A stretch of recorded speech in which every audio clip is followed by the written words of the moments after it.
hali ya mama ni mbaya sana, hataweza kutembea tena na atakuwa katika hali ya koma mpaka pale atakapopata matibabu.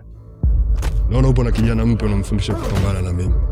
Kama wewe mwalimu wake nilikupiga, unafikiri yeye anaweza kanipiga mimi? Nadhani unajua fika kuwa nilipoteza lile pambano ni kwa sababu. Hakuna cha sababu hapo.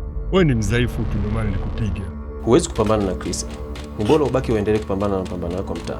Chris ni mpambanaji wa kawaida tu kama wapambanaji wengine. Nina uhakika naweza nikamshinda.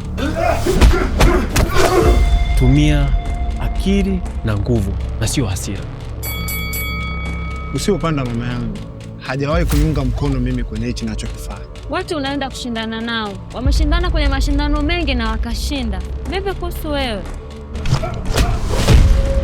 Kama mimi nitashindwa, basi mama yangu atakufa.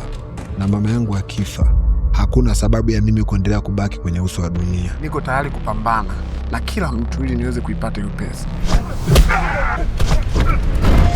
Naenda kuwekeza pesa nyingi na sio kukusaidia.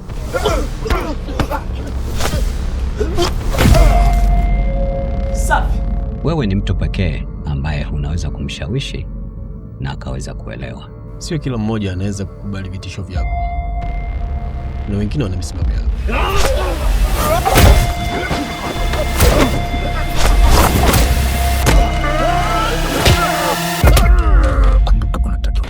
Siwezi kushindwa kwa sababu napigana kwa ajili ya mama yangu.